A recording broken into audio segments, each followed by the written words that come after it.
Estados Unidos, y nosotros vamos a poner la mirada ahora en el mercado, en el contexto, y para ello nos acompaña aquí en plató Borja Gómez, director de análisis de Dunas Capital. Borja, bienvenido. Hola, muchas gracias. Bueno, la mirada ahora mismo en lo que va a ser el relevo en la Casa Blanca. ¿Qué supone la elección de Trump para el contexto macro y de mercado? Pues bueno, ha sido un pequeño tumulto, es algo, bueno, ya vimos algún patrón más o menos similar en el primer mandato. Sí que es verdad que el primer mandato pues fue una mayor sorpresa porque se vislumbraba una menor probabilidad de victoria por parte de Trump. En este sentido, pues bueno, los mercados más o menos ya lo fueron anticipando, aunque no lo pusieron en precio en toda su extensión.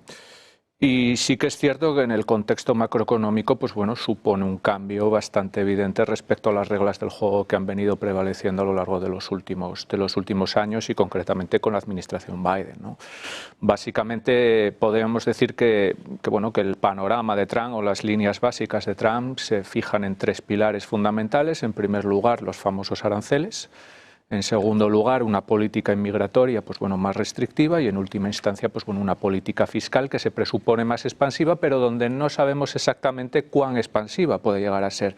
Tenemos una parte de la información, especialmente en materia de ingresos, en materia de rebaja de impuestos, pero nos falta otra parte que es casi tan importante como la parte de los impuestos, que es la restricción o el recorte de gasto que pueda llegar a generar, ¿no? Precisamente hay muchas dudas, aunque hay presuposiciones de lo que pueden ser esas promesas electorales, como luego se trasladen o cómo se hagan reales.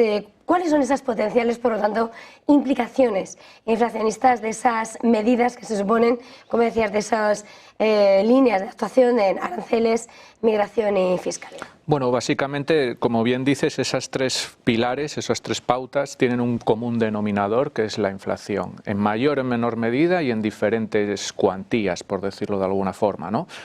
Bueno, en la parte de aranceles, lo que te supone, por lo menos de cara a Estados Unidos, es un incremento en los precios de importación que se puede trasladar a precios de producción y, en última instancia, a precios finales que deberían repercutir en los consumidores, ¿no?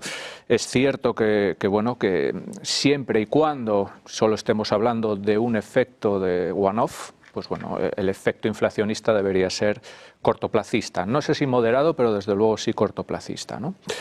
La parte de inmigración, ahí ya tendríamos implicaciones un poquito más de medio plazo, ¿no? Porque si estamos diciendo que va a haber entrada de menor gente, incluso que se puede expulsar a gente ilegal, pues evidentemente eso te puede generar una reducción de la mano de obra y trasladar presión al alza sobre los precios, sobre los salarios, perdón, que sí que podría llegar a tener implicaciones más de medio plazo, ¿no?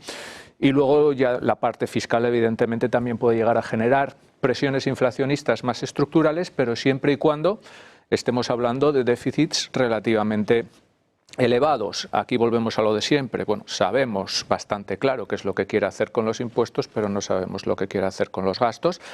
Está mandando mensajes más o menos constructivos a mercado, en el sentido de vamos a rebajar el gasto. Bueno, el secretario del Tesoro que ha elegido es considerado un halcón presupuestario, con lo cual desde ese punto de vista digamos que ese mensaje no es del todo malo para el contexto inflacionista.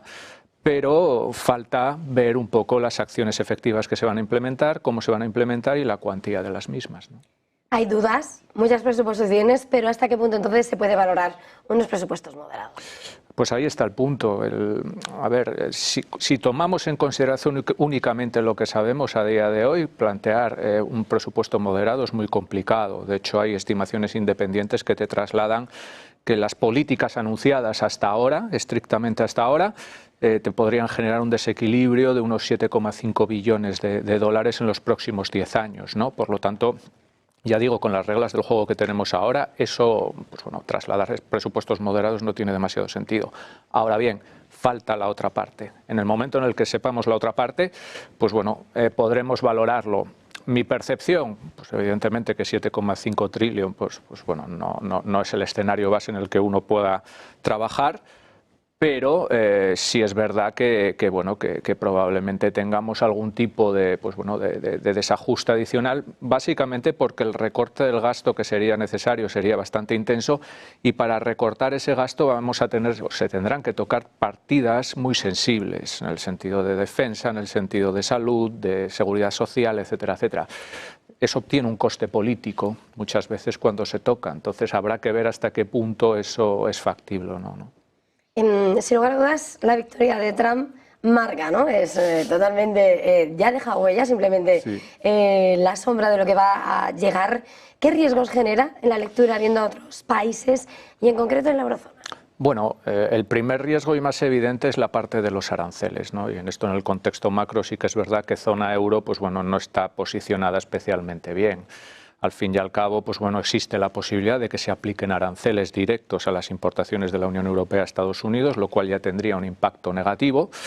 Y luego, adicionalmente, existe otra posibilidad no descartable de que entremos en una nueva guerra comercial 2.0, que eso en el 2018, cuando se aplicaron estas mismas medidas, generó una desaceleración bastante clara y evidente del comercio global.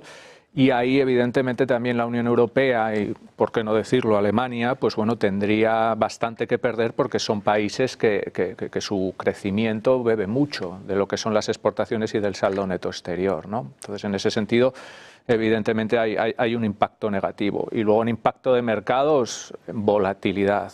Trump es volatilidad. O sea, van de la mano prácticamente, ¿no? No ha tomado mandato y ya nos ha sorprendido, pues bueno, con anuncios que nadie esperaba, y genera, pues bueno, su pequeño tumulto, ¿no? Su pequeño digamos, terremoto dentro de lo que son los mercados. Pues bueno, eso es un poco lo que cabe esperar de cara a los próximos años, ¿no? ¿Y cómo puede afrontar el Tesoro Público estadounidense una situación de mayores desequilibrios públicos si es que se produce? Ahí es donde está el tema, porque evidentemente el punto de partida no es el mejor.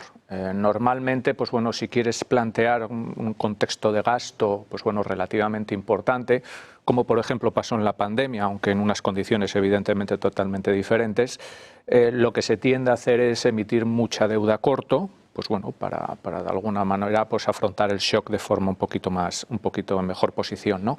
El problema que tenemos a día de hoy es que el saldo de letras que se ha emitido por parte del Tesoro con la administración Biden y concretamente con el mandato de Yellen ha sido pero que muy intenso. A día de hoy, pues bueno, el saldo de letras en la deuda viva total estaría por encima del 20%, que en términos históricos es mucho, ¿no?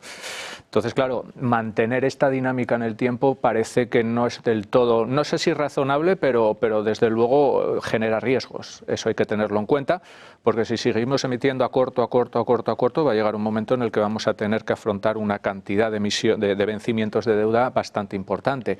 Y si eso te pilla un poco con el pie cambiado y en un contexto de mercado, pues digamos, no complaciente, te puede generar un problema importante. Entonces habrá que ver eso cómo lo hace, porque lo más normal es que empiece a emitir deuda con cupón. Y si emite deuda con cupón, la necesidad de absorción de papel del mercado en esa línea en concreto puede aumentar, y eso los tramos largos de las curvas los puede penalizar, ¿no? Hablabas de riesgos mirando por mercados, riesgos para las curvas.